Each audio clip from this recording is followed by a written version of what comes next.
that he was even reported stating that no one knows on whether the Fed's moves are to lead to a recession. Overall, the bank's hawkishness is being maintained for now and may allow for more biddings for the US dollar.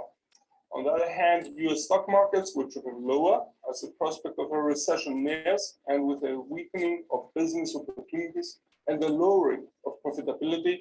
Overall, we see no way currently for the US economy to curb inflationary pressures and at the same time avoiding the pain of a recession. Hence, we tend to note the release of the final US GDP rate for Q2, and should the rate remain in the negatives for a second consecutive quarter, as the preliminary rates show, that would signal that the recession is already over the US. The pound is about to end the week lower against the US dollar and JPY, but not the euro. It should be noted that BOE hiked rates by 50 basis points, while the market may have expected a wider interest rate raise. The decision understandably had a bearish effect on the pound, as it may have failed to meet market expectations. Yet we note that the decision regarding the hike was not unanimous, as per their company statement. Also, there seems to be some hesitation on behalf of the bank in their accompanying statement, despite there being a clear commitment to bring inflation lower, substantially near the 2% in the medium Buenos días a term, todos, and bienvenidos well a nuestro higher webinar de than tendencia 2% year-on-year internacional. in the long term. At the same time, we must note that the bank sees that the UK government's energy price guarantee is likely to limit significantly further increases in CPI inflation. We expect that UK's new finance minister, Fateng, is to make statements about the government's new plan today and may shed more light on the UK government's intentions. Nevertheless, we maintain the view that the plan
Bueno, buenos días a todos. ¿Los asusté o qué? Creo que no, ¿cierto? ¿Cómo están? ¿Cómo están? ¿Cómo les ha ido? Espero que muy bien. Vamos a darle unos minuticos más. Creo que hay unas personas intentando entrar, así que regálenme, por favor. Vamos a esperar unos 5 minutos, ¿listo? Para que iniciemos.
Bueno, buenos días a todos. Prueba de audio, ¿cómo me escuchan?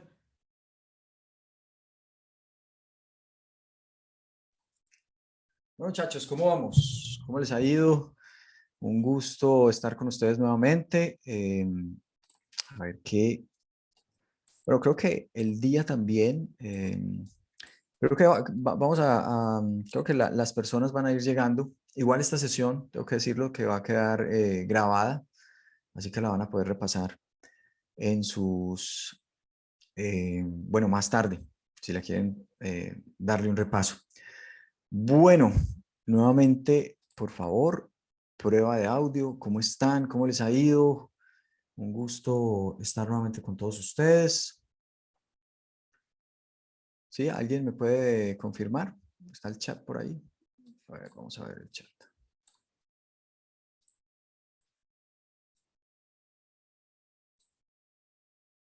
Pero ¿quién confirma audio, por favor, para que iniciemos nuestra sesión el día de hoy, nuestro webinar el día de hoy? ¿Sí? ¿Alguien me escucha? Sonido, sonido, sonido, sonido, sonido. Parece que no.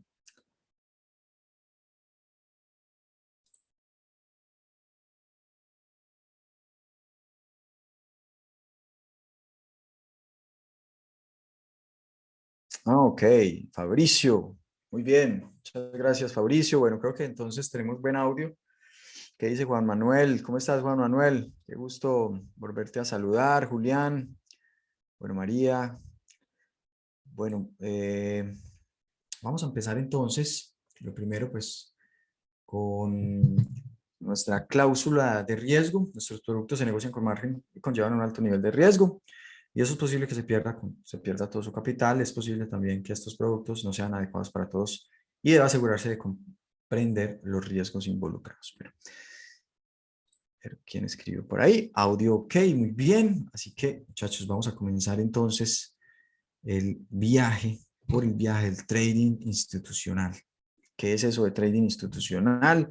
Muy, muy de moda en los últimos, en el último año, más que todo. Vemos a muchas personas hablando de trading institucional, pero quiero que, que cambiemos un poco el contexto de lo que se ve en las redes y vamos a profundizar un poco sobre todo este tema. Y la idea es, obviamente, vamos a ver algunos ejemplos prácticos y bueno, vamos entonces a comenzar. Así se veía el trading hace unos 10 años. ¿Quién de ustedes lleva un poco más de 10, 12 años en esta actividad? Bueno, más o menos así veíamos el trading hace algunos años, ¿cierto? Lleno de osciladores, indicadores, promedios móviles, ¿qué más tenemos ahí? Bueno, cuánta cosa salía, indicable indicador, pues nosotros estamos ahí obviamente probando. Hace algunos años hablábamos de la búsqueda del Santo Grial, ¿sí recuerdan? La búsqueda del Santo Grial y básicamente esa búsqueda del Santo Grial se enfocaba más que todo en buscar un indicador, ¿sí? Prácticamente que me dijera dónde comprar, dónde vender, ¿sí? Eso era lo que buscábamos hace algunos años. Digamos que ese trading, si alguno de ustedes todavía ve el trading de esta manera, pues la invitación que de una u otra manera le hacemos es que lo vea, digamos que con otros ojos, de una manera más profesional y viendo de una u otra forma el trading desde los ojos del institucional.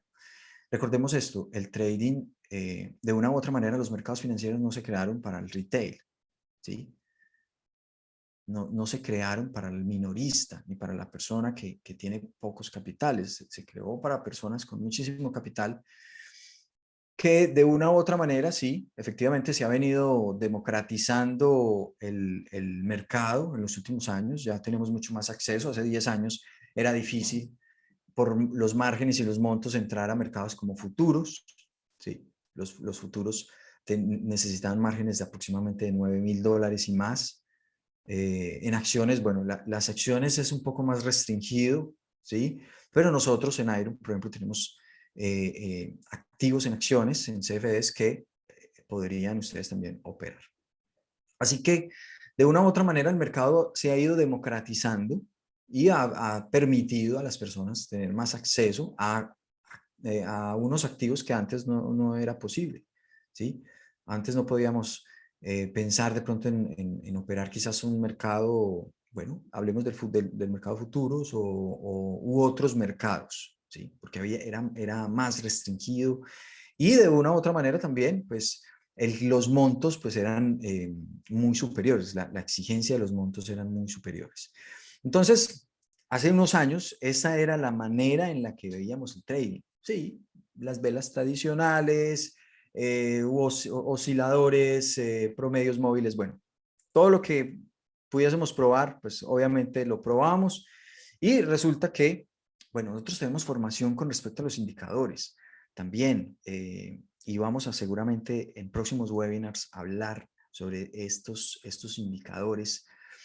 Lo que sí tenemos que dejar claro es que de una u otra manera es el precio el único indicador que me da el mensaje en tiempo real, ¿sí? Si yo me voy a los osciladores o a otros indicadores, pues lo que hacen ellos es hacer sus cálculos y siempre me van a mostrar el resultado, pero de lo que ya pasó, ¿sí?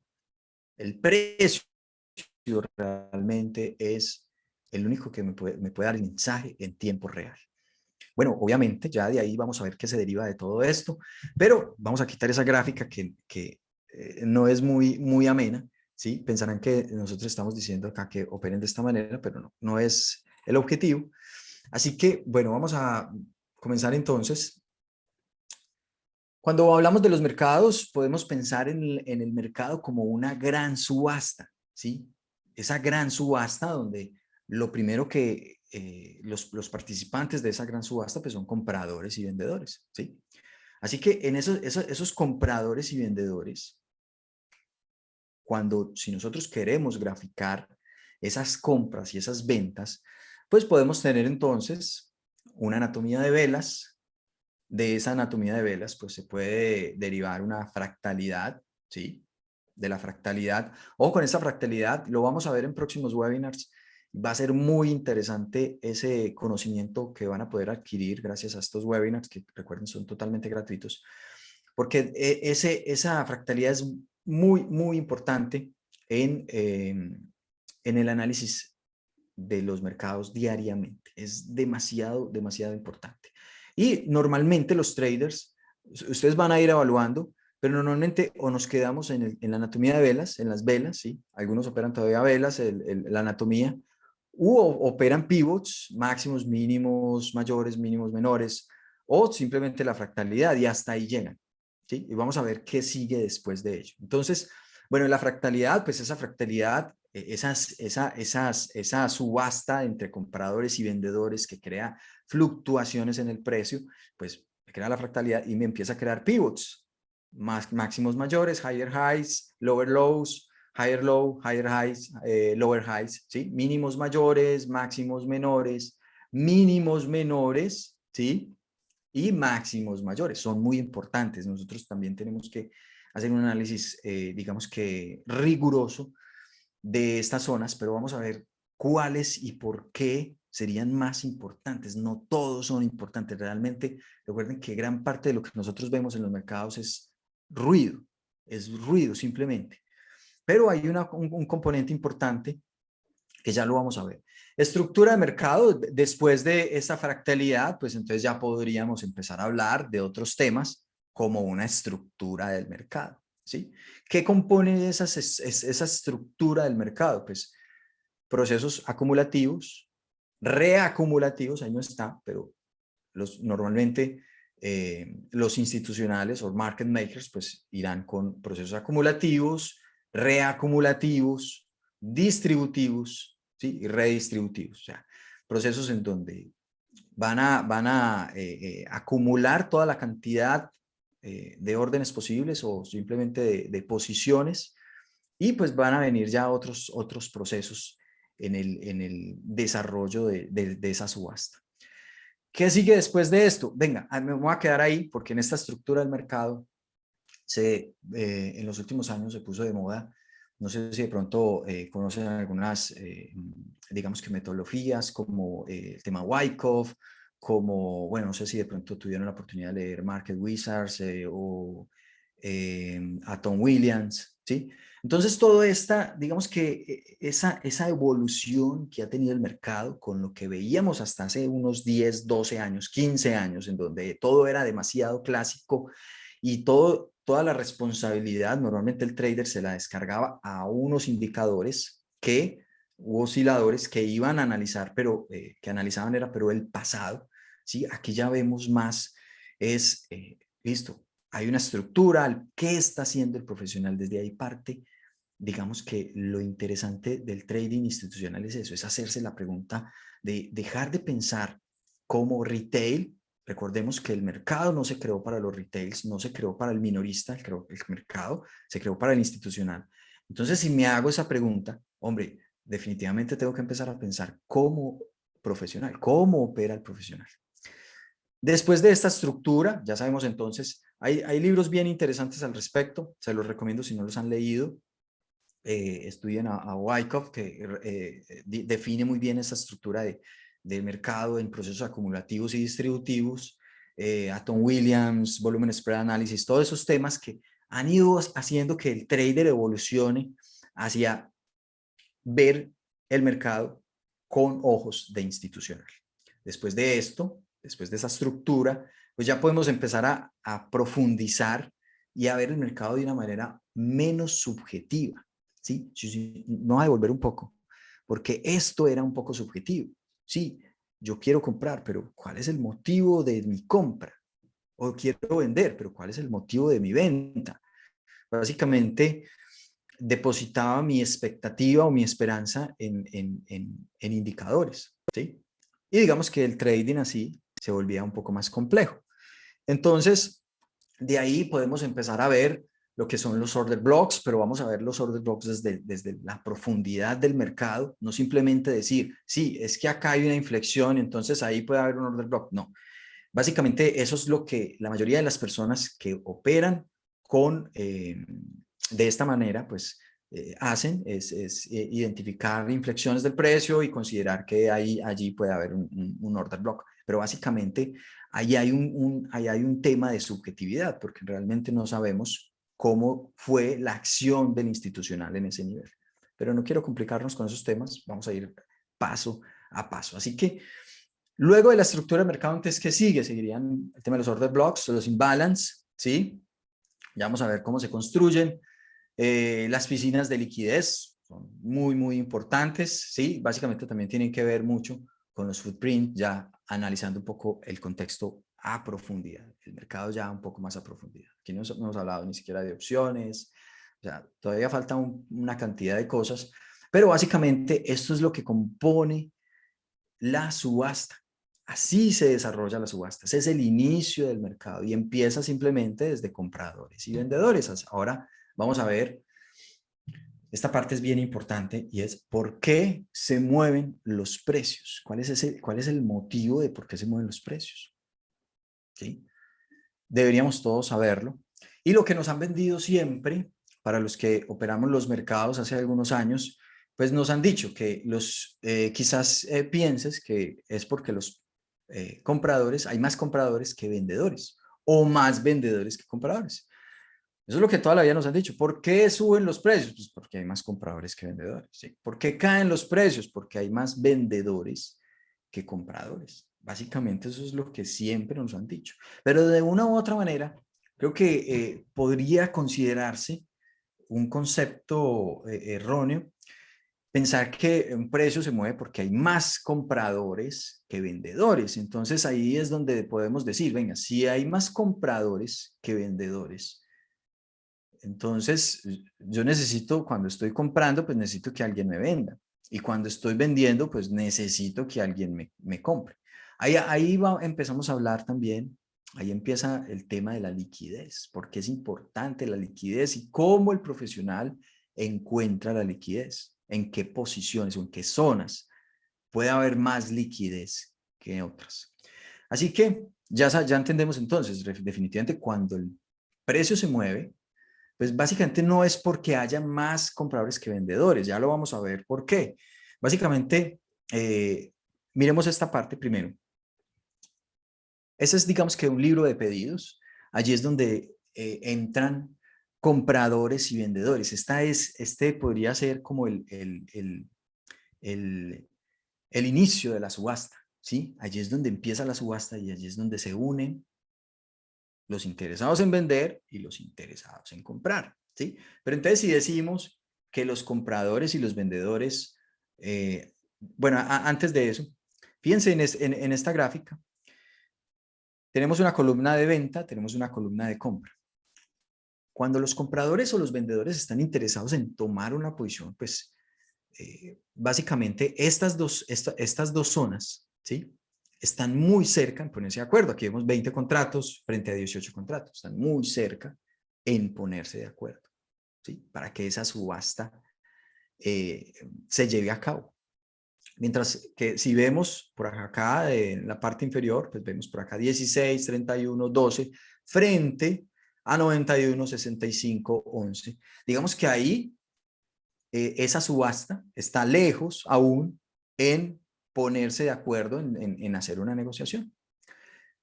Ahora, entonces la pregunta es, todavía no respondemos cómo es que se mueven los precios, pues entonces vamos a ver por qué se mueven.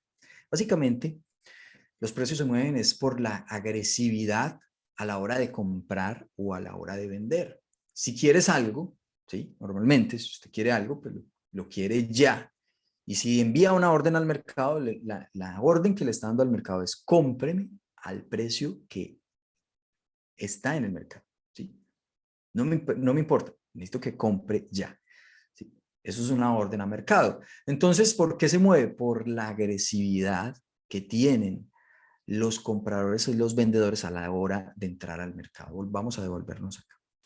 Si en esta parte entraran, imagínense, no sé, 1000 o 500, 1000 contratos, ¿dónde o cómo hacer para satisfacer esa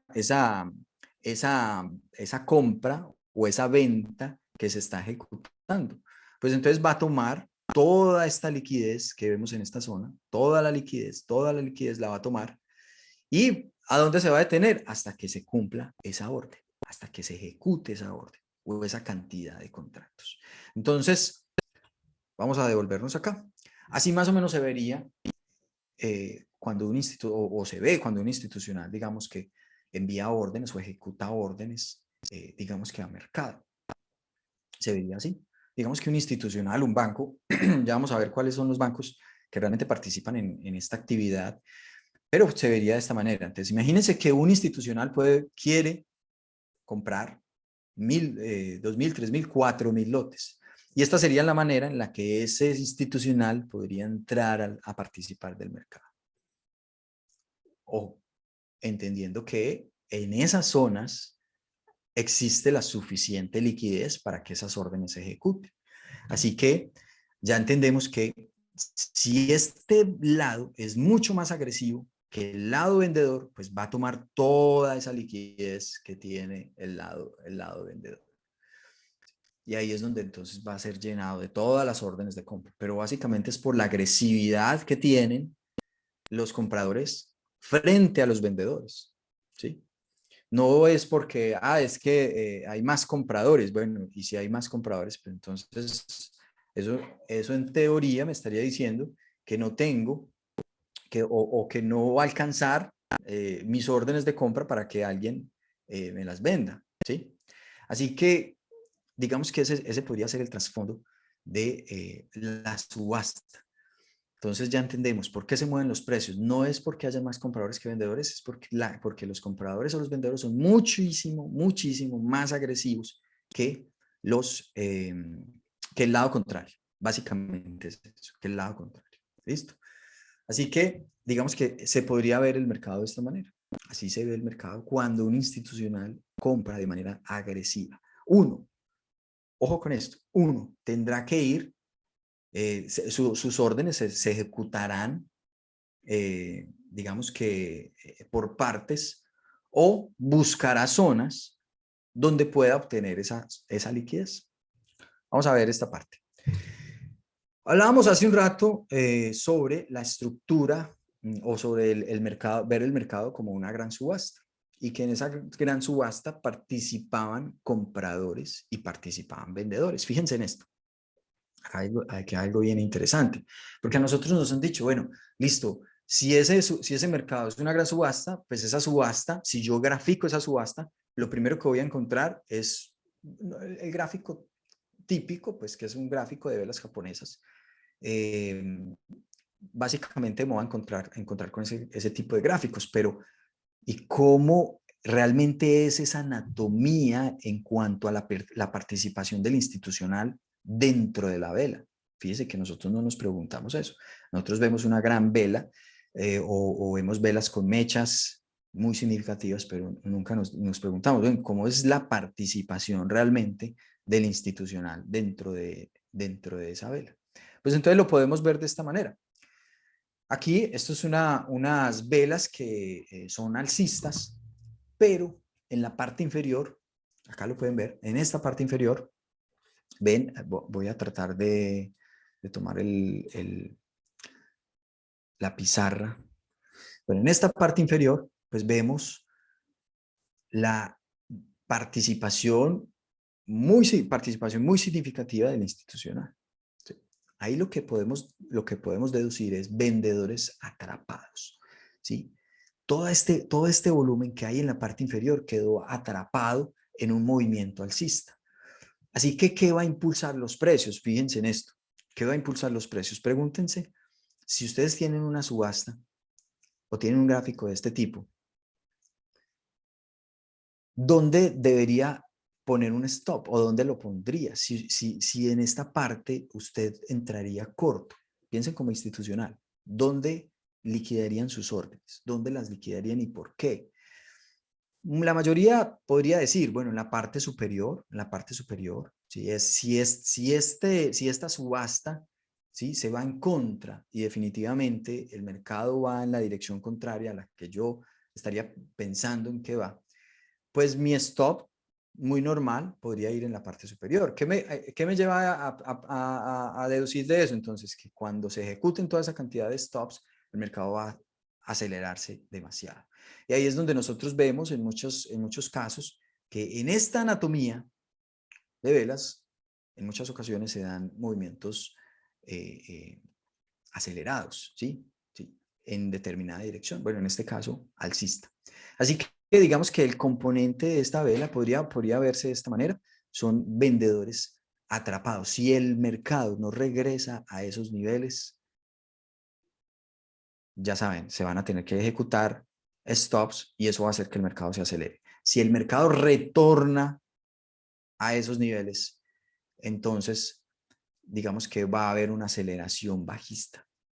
Es muy común verla, ¿sí? ¿Y por qué? Pues ya sabemos, acá hay muchas órdenes, muchos compradores y pues lo que van a intentar es que una vez sus órdenes se ejecutan, pues el mercado va a acelerar en la dirección en la que ellos están, eh, digamos que apostando para que vaya. Vamos a continuar entonces con esta. Esta digamos que es una gráfica contraria. Aquí vemos cómo en la anatomía de estas velas, pues tenemos un volumen muy significativo en la parte superior. Esto se puede interpretar como compradores atrapados, lo que nosotros entendemos en ocasiones como los bull trap, trampas alcistas, trampas bajistas, pues básicamente esta sería como su anatomía. ¿Sí? Allí están los compradores, pero de una u otra manera la subasta cayó, arriba quedó un gran volumen y van a tener que ejecutar sus stop o salidas, ¿sí? Salidas. Si yo estoy comprando, mi única salida va a ser vender. Y si yo vendo y soy un institucional, alguien que tiene muchísimo capital, tiene mucho volumen en el mercado o mueve mucho volumen en el mercado, pues voy a hacer, con mi venta, voy a hacer que además los precios se aceleren, ¿sí? Esta sería el otro ejemplo. Esto, digamos que sería otra anatomía. Aquí vemos, por ejemplo, velas alcistas, pero con un volumen muy significativo en la parte superior Y allí podemos decir entonces que definitivamente hay mucha fuerza compradora, mucha fuerza compradora. Y que es muy posible que esa subasta continúe en esa dirección. Y vemos en su anatomía que hay una parte muy significativa de volumen en la parte superior. Continuamos entonces con esta. Y esta, digamos que es la parte bajista, sí, efectivamente. El volumen está en la parte inferior, sí. Volumen muy fuerte en la parte inferior, en un movimiento bajista. Eso es lo que me da para pensar que el mercado tiene o podría continuar entonces a la baja. Digamos que esa es la anatomía. Entonces, de la subasta viene la anatomía de velas, pero la anatomía de velas no solamente es vela de rango amplio, vela de rango estrecho, sino realmente qué hay detrás de la vela. Eso nos debería interesar. ¿Qué hay? ¿Cuál es cuál es la configuración que tiene esa vela para poder determinar si ese mercado va al alza o a la baja? Listo. Bueno, muy bien. Digamos que en esa evolución que hemos tenido los traders o los operadores intradía, además de eliminar un poco el tema de los indicadores tradicionales, pues vamos, digamos que más hacia entender un poco esa subasta y los niveles claves donde realmente el profesional participa. Así que veamos esto. El trading institucional nace de la necesidad de los operadores minoristas de entender cómo lo hacen los profesionales o los que realmente tienen la capacidad de mover el mercado. Por ello, nos interesan, por ejemplo, el Open Cash, ¿sí? Nosotros realmente, fíjense que yo conozco muchas personas que hacen trading de futuros. Bueno, definitivamente hay muchas maneras de hacer trading, ¿sí? Lo que quiero dejarles con o el mensaje principal es que lo vean más desde los ojos del que mueve el mercado, ¿sí? De la persona que realmente tiene esa capacidad para mover el mercado. Bueno, persona o institución mejor, desde el institucional. ¿Por qué es interesante? Porque ellos van a buscar zonas donde va a haber muchísima liquidez y nosotros podemos aprovechar esos niveles.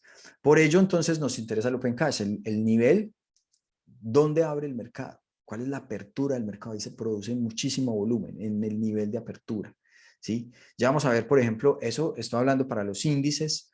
Hay que, cuando ustedes empiecen a operar y abre el mercado americano, hay que marcar muy bien ese nivel de apertura, porque ese nivel es muy importante y allí se produce un nivel muy significativo. Además del nivel de apertura, está el High Volume Area, que es el área entre las 8:30 de la mañana, hora de Nueva York, primera media hora del mercado. En esa primera media hora hay un volumen muy significativo, así que esa zona hay que marcarla también. O sea, además del Open Cash, hay que marcar también el High Volume Area, que es la primera media hora donde el mercado,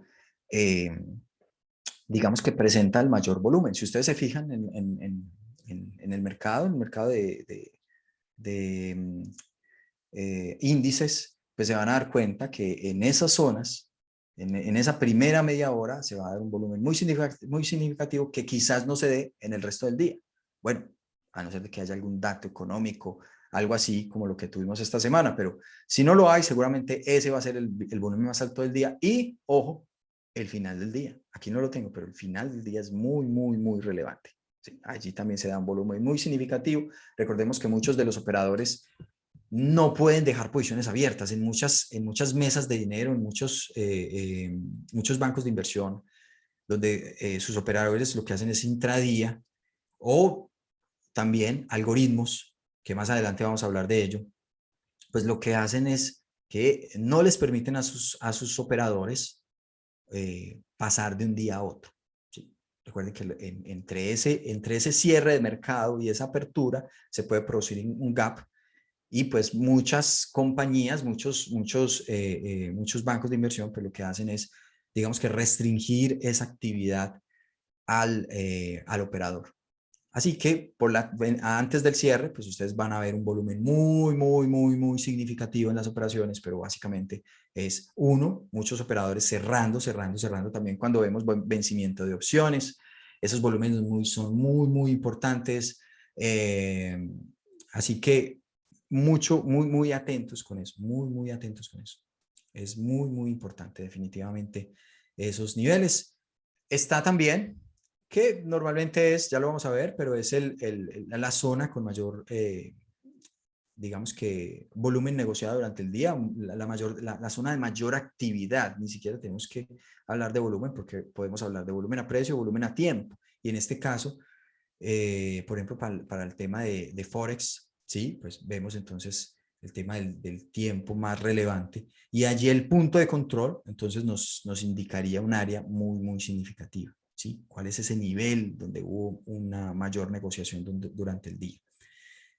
Esto pues ya es un poquito más que nos puede ayudar también para encontrar, ojo que esto lo vamos a ver a profundidad con el tema de los order blocks, que lo tendremos en próximos seminarios, pero los high volume node y los low volume node, los nodos de volumen altos y bajos, esos son muy importantes. Y allí, si nosotros queremos hacer trading institucional, lo que es de lo que están hablando muchos en este momento, pero que pocos se centran en mirar, listo, sí, esto es un posible order block, pero entonces, ¿qué me lo respalda? ¿Me lo respalda un high volume node o un low volume node? ¿Sí?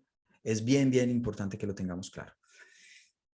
Entonces, continuamos entonces así con la evolución de lo que hacía el trading hace algunos años y en lo que se fija en este momento. Fíjense que ahora nos interesa mucho las sesiones, ¿sí? Antes no, y eso tiene que ver mucho con el trading institucional, porque los institucionales se posicionan en esos extremos de las sesiones, y nosotros antes no nos interesaba tanto. Fíjense que es muy importante saber cuál es el máximo de Tokio, mínimo de Tokio, máximo de Londres, mínimo de Londres, máximo de Nueva York, mínimo de Nueva York.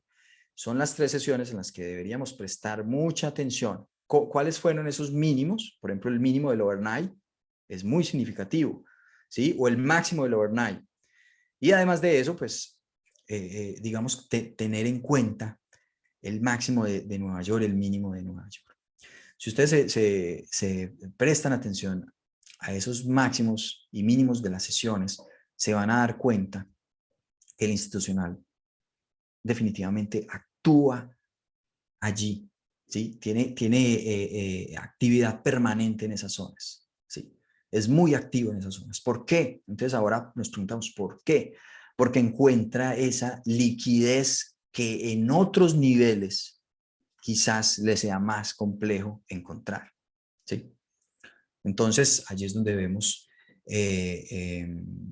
todas las manipulaciones, así como la que tuvimos esta semana, esto fue el 21, en donde Nueva York rompe Londres, rompe los máximos de Londres, pero termina siendo, si vieron o si vemos la anatomía real de esa vela, de esta vela acá, podemos entender entonces que allí habían compradores atrapados y que además de eso fue una ruptura fallida ¿de qué sesión? Del máximo de Londres. Allí es donde viene entonces la gran corrección.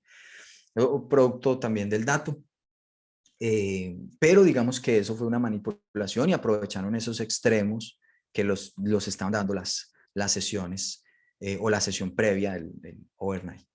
Así que digamos que así ha evolucionado la subasta, así ha evolucionado el mercado y así ha evolucionado el análisis, ¿sí? Entonces, si usted aún no lo mira de esta manera, pues lo invito a que empiece a cambiar un poquito el chip, de ver menos patrones, porque el institucional no opera con patrones. Y volvemos a esta gráfica, ¿sí?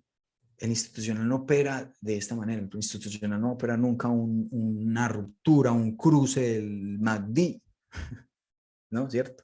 Imagínense, $1.000 millones, 2.000, 10.000 millones, 5.000 millones.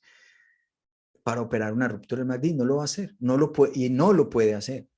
¿Por qué? Ya entendemos que porque no tiene esa contraparte. Y esa contraparte es muy importante. ¿Listo? Continuamos entonces por acá. Digamos que esta también es parte de la evolución. Recuerden que los mercados normalmente consolidan el 70% del tiempo, ¿sí? El otro tiempo están en movimientos direccionales, ¿sí? Alcista o bajista, pero el 70% está consolidando. Entonces ahí es donde entendemos que para el que realmente mueve el mercado, pues tiene que desarrollar estos procesos acumulativos o distributivos, porque es la única manera de tomar órdenes, tomar la suficiente cantidad de órdenes para luego, pues, soltarlas, ¿sí? Pero tiene que hacer esas acumulaciones o esos procesos de distribución para poder soltar además también todas las órdenes que ya ha acumulado. No las puede soltar inmediatamente porque no existe, digamos que esa contraparte. Entonces, estructura del mercado, profesional versus inversor retail. Empezamos un poco a ver entonces qué es ese tema de la estructura y hacer esa comparativa. El inversor profesional intentará siempre llevar los precios en la dirección en la que pueda sacar el mejor provecho, eso está claro. Y si para ello tendrá que perder inicialmente, lo va a hacer, ¿sí? Eso lo vemos en muchas manipulaciones. Primero te van a hacer, si, para los que operan en el mercado de índices, el Nasdaq diariamente o el Standard Poor's, pues lo que ven muy normal, lo que se ve en el día es, primero van a tirar el mercado en una dirección en la que no va a seguir el resto del día, va a ir a la baja, ¿sí? Primero si va a ir al alza, primero lo van a tirar a la baja, y si va a ir a la baja, pues primero van a ir al alza. Primero van a tener que engañar, ¿sí? Puede ser a la masa o a otros institucionales para llevar en la dirección o el precio en la dirección que ellos quieren. El retail normalmente hará lo contrario, ¿sí? Normalmente nosotros hacemos lo contrario y acá lo vemos. ¿Cuántos de ustedes o cuántos de nosotros mejor pudimos pensar, bueno, listo, esto rompió al alza, además una vela de rango amplio, wow, esto va a continuar al alza, ¿sí? Muchos de nosotros quizás hubiésemos entrado ahí largos. Normalmente el retail, el minorista, va a operar de una manera muy diferente a cómo lo hace el institucional, ¿sí? Por eso es que nosotros somos contraparte de ellos. Una contraparte que digamos que opera de manera desorganizada, así que no tiene la capacidad para mover el mercado. Bueno, preguntas.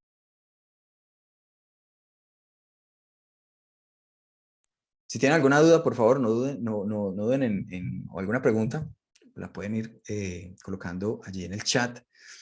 Me van a regalar un minuto, voy por algo por agua porque parece que se me está secando la garganta. Así que, por favor, dudas, preguntas. Recuerden que esto va a quedar grabado, así que lo van a poder ver en sesiones o en próximos días. Y bueno, a ver qué colocaron por acá.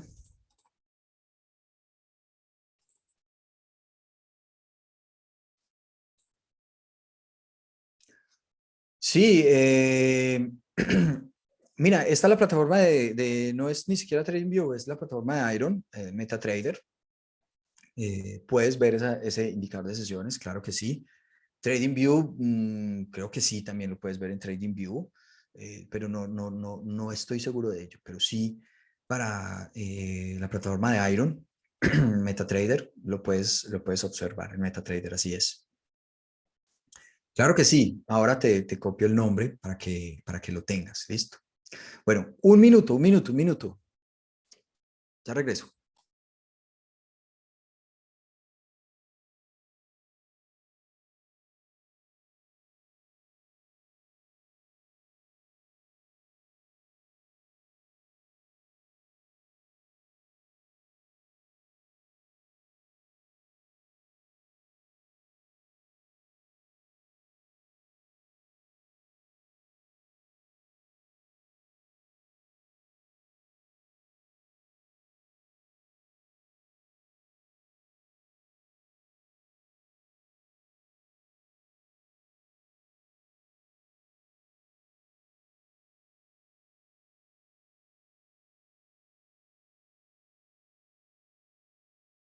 Bueno, por acá estamos de vuelta. ¿Quién más preguntó algo?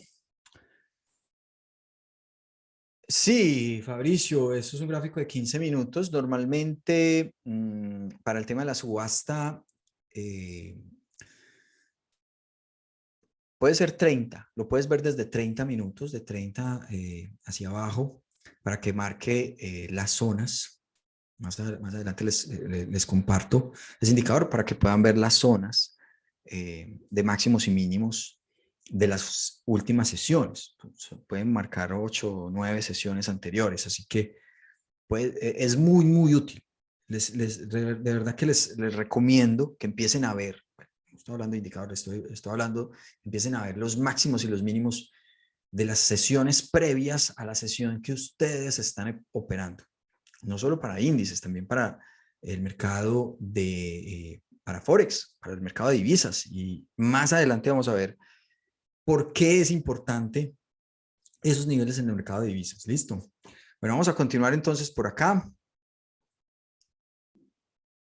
Así se ve entonces. Ya entendemos entonces que nosotros somos, digamos que la masa, nos llaman la masa. La masa pues opera de manera desorganizada, pero opera muy, ¿cómo decirlo? Nosotros somos predecibles en nuestra operativa, ¿sí? Somos muy predecibles, demasiado predecibles en nuestra operativa. Si ustedes se fijan por acá, ¿sí? Es muy normal que el trader siempre coloque los stops básicamente en las mismas zonas. Si usted entró corto por esta vela de rango amplio, ¿sí? Sin importar cuál es su estrategia, si usted entró corto en esta zona, su stop va a ir en una única parte, o sea, técnicamente debería ir en la parte superior de ese máximo, ¿sí? ¿Estamos de acuerdo? Entonces, obviamente eso es liquidez para el institucional, eso es liquidez para el institucional. Nosotros somos predecibles en nuestra operativa, nuestros stops casi que siempre están en la misma zona y en nuestra operativa, pues básicamente también podría decirse que nuestro ingreso de órdenes también. Así que fíjense acá también en esta zona, una vez rompe el mínimo, mínimo de Tokio, si usted entró acá largo, pues su stop va a ir acá abajo. ¿Sí?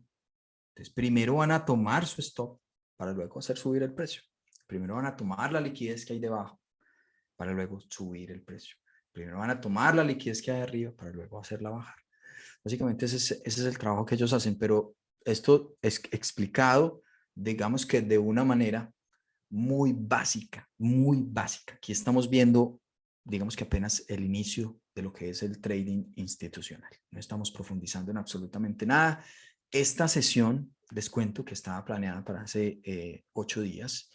No se pudo realizar, pero bueno, lo estamos haciendo el día de hoy y ahora sí empezamos en firme con los webinars en IronFX. El martes vamos a tener otro webinar de este tipo, donde vamos a hablar de otros temas un poco más profundos del trading institucional.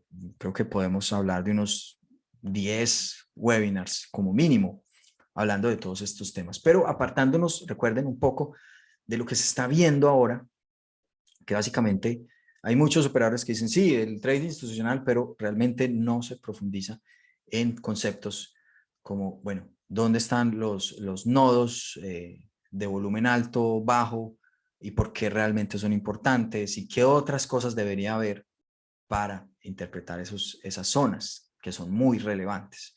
¿Y dónde debería entonces posicionarme? ¿Dónde debería realmente colocar un stop? Bueno, todo eso lo vamos a ver más adelante. Bueno, entonces, ¿por qué lo hacen?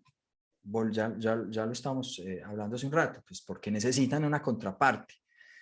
Miren que ahí es donde se desvirtúa esa teoría. ¿Por qué se mueven los precios? ¿Por qué hay más compradores que vendedores? Queda desvirtuada. Realmente no. ¿Por qué? Porque si un institucional necesita una contraparte para poder mover o llevar el precio en la dirección que ellos necesitan, pues es porque para que ellos, si ellos están vendiendo, pues van a necesitar quien compre. ¿Sí? Básicamente es eso. Entonces necesitan la contraparte. Entonces no es que hayan más compradores que vendedores, es simplemente que lo que quieren ser es mucho más agresivos y poder llevar el precio en esa dirección. Por eso necesitan engañarte, ¿sí? Nos engañan en todo momento. Ese es el trabajo. Y no solamente a nosotros, que la masa de una u otra manera opera desorganizada. Se engañan entre ellos, ¿sí? Si hay un institucional, pues seguramente puede haber otro más grande y detrás de ese puede haber otro mucho más grande. Ya vamos a ver cuáles son dentro de los market makers, cuáles podrían ser los más relevantes dentro del mercado. La pregunta entonces que nos deberíamos nosotros hacer cada vez que entramos a los mercados es ¿cómo opera el retail? ¿Sí? ¿Cómo operamos nosotros? Y es una operativa, lo que decíamos hace un rato, es muy predecible. Nuestra operativa es demasiado predecible. Básicamente es la misma, con algunas diferencias entre indicadores o qué sé yo, simplemente rupturas, retrocesos, rupturas, impulsos.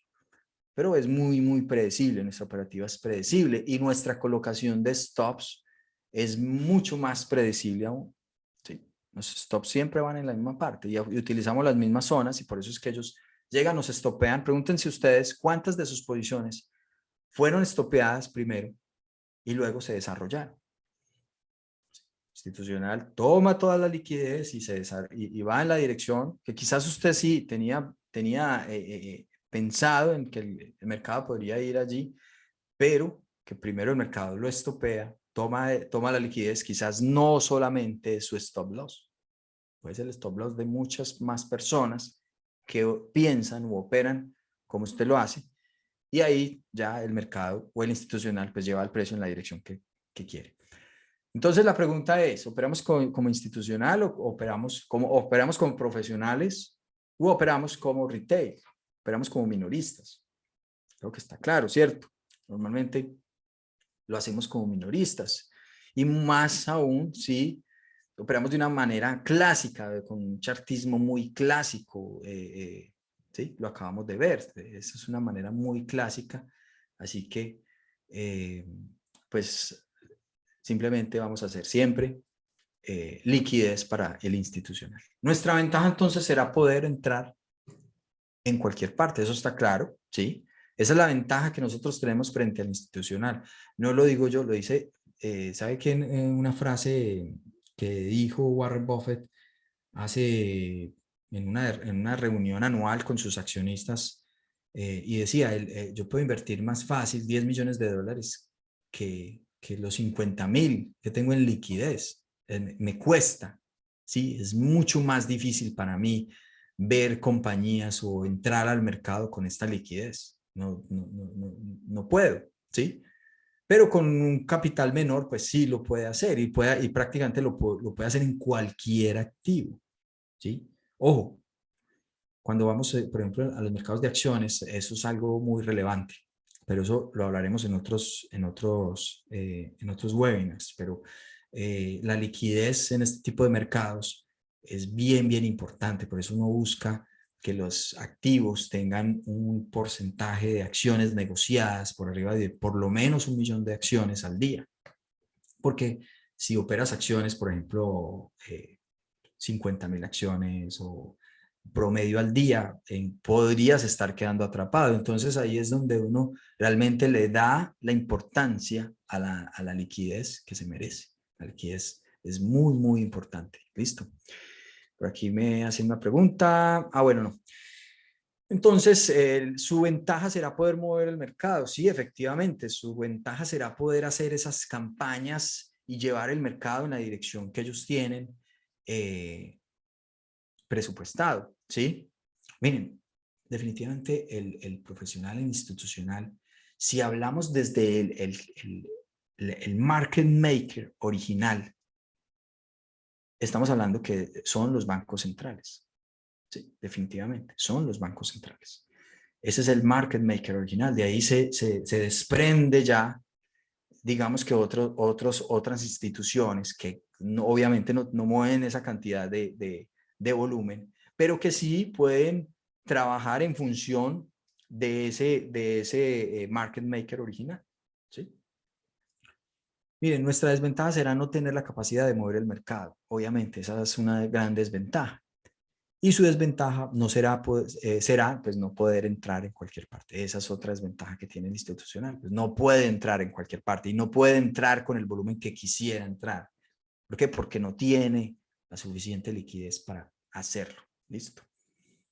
Aún así, si sus órdenes van a mercado, y ahorita lo vimos, si las órdenes van al mercado, pues ¿qué va a hacer el mercado? Tratar de llenar esa orden que enviaron. Pero si no hay suficiente liquidez, pues no va a llenar. No va a llenar, va a llenar una parte.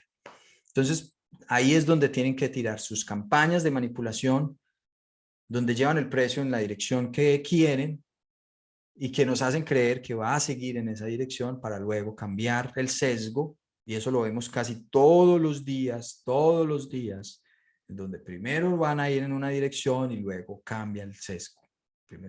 Primero tiran el mercado a la baja, si va a ir al alza, lo tiran a la baja para luego tomar todos sus beneficios. Así que digamos que esas son las ventajas y desventajas entre el retail y el profesional. Así que, bueno, vamos a empezar a hablar entonces, ¿qué es eso del trading institucional? Pues el trading institucional, ya lo vimos, básicamente es la manera en que bancos de inversión, hedge fund, bancos centrales, ¿sí? De ahí podemos decir, fíjense en lo que está pasando con el mercado de divisas en este momento. Ayer intervinieron el yen, ¿sí? El yen se intervino ayer, el tema de la libra también, la intervención por parte del Banco de Inglaterra, la cantidad de dólares que se imprimieron luego de la pandemia por parte de la Fed. Así que fíjense que todas esas, ¿cómo decirlo? Todas esas campañas que desarrollan los bancos centrales, pues de una u otra manera, pues hacen que nosotros, el inversor minorista, pues forme una parte ahí de liquidez para el institucional. Básicamente es eso.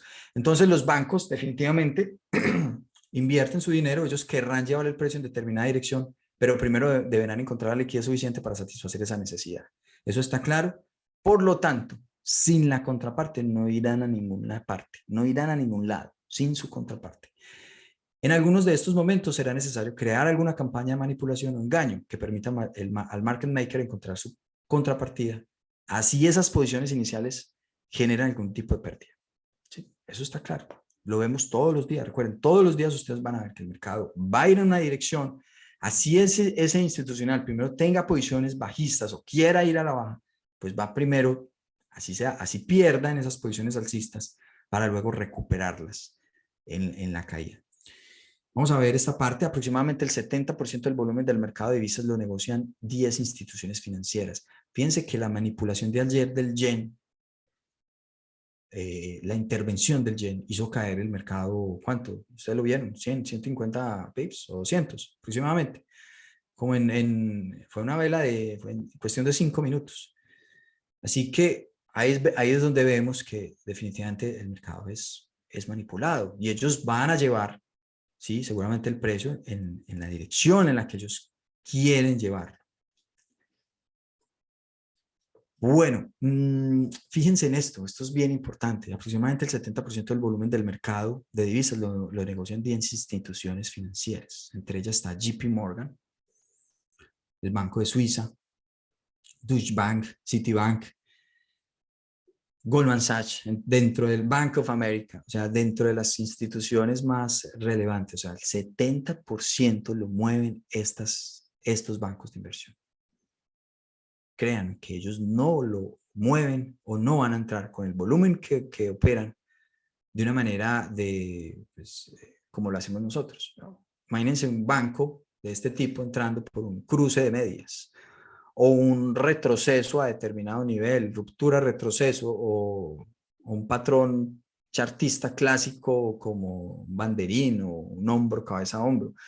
¿Cierto que no? Por lo menos a mí no me cabe en la cabeza que JP Morgan diga, bueno, aquí se formó el hombro, cabeza, hombro, ahora sí vamos a comprar o a vender, ¿sí? No es el caso, no, obviamente no. Entonces lo van a hacer de otra manera. Por eso ¿por qué entonces si definimos eso o podemos deducir eso, por qué seguimos operando entonces de la misma manera?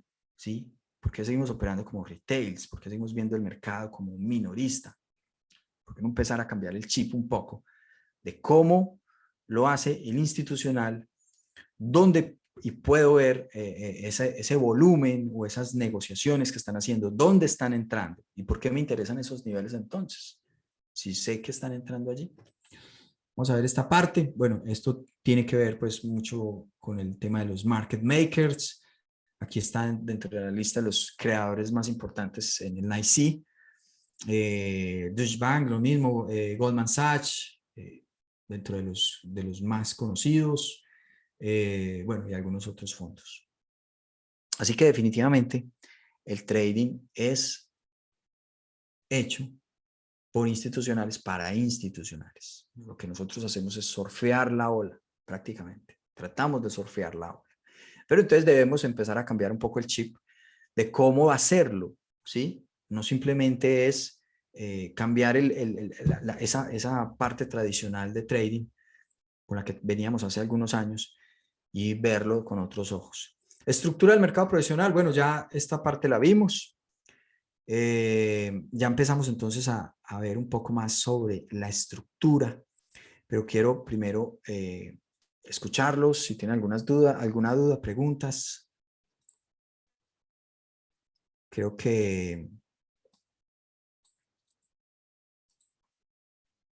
voy a enseñar la presentación nuevamente. 250, Fabricio, sí, 250 pips. Miren, me quedé corto, 250 pips. Ahora, pensemos en esto. ¿Cuántos compradores tenía el yen? Es que el yen venía en una tendencia muy alcista y prácticamente si usted es un banco central que tiene esa capacidad de aguantar algún tipo de pérdida y quiere llevar el precio en esa dirección, pues lo que va a ir es acumulando, acumulando, acumulando, acumulando. Cada vez que alguien compre, pues usted va a aprovechar esa compra para ir vendiendo parte de sus posiciones, vendiendo. Cuando tenga toda la canasta llena, el precio no va a ir, va a ir solamente en una dirección, la dirección que el institucional quiere que vaya. Bueno, ¿alguna pregunta, duda? No quiero complicarlos o no quiero entrar un poco más en detalle, pero para la próxima semana empezamos con el tema ya de la estructura del mercado, pero viendo los gráficos, dónde se posicionan esos institucionales, por qué y cómo verlos con, digamos que un poco más de objetividad, eliminando la subjetividad que dejan algunas estrategias, ¿sí? Nosotros podemos decir, ahí puede haber un institucional, pero ¿cuál es la evidencia y cómo en realidad sé que allí está? ¿Sí? ¿Qué huella me dejó? ¿Cuál es la huella que dejó ese institucional para poder definir eso? ¿Listo? Preguntas, dudas, aclaraciones. Bueno, Juan Manuel, no, un gusto, de verdad. Recuerden que esto va a quedar grabado. Vamos a seguir haciendo todo este tipo de webinars y vamos a profundizar más sobre estos temas. Cualquier duda que tengan, por favor, escríbanos. Aquí está, bueno, María Fernanda, Fabricio. Bueno, estamos nosotros de Iron pues para apoyarlos en todo ese proceso y que empecemos a cambiar un poquito el chip. Listo. Esto realmente es una abrebocas de lo que se viene, por eso no quiero adentrarme un poco más en otros temas. Quiero que puedan digerir toda esa información y más adelante pues nos estaremos conversando. ¿Listo? ¿Alguien con alguna duda, preguntas? Si no es así, entonces nos vemos en una próxima oportunidad. Gracias de nuevo a Iron FX pues por por crear este espacio y pues por permitirnos estar con ustedes.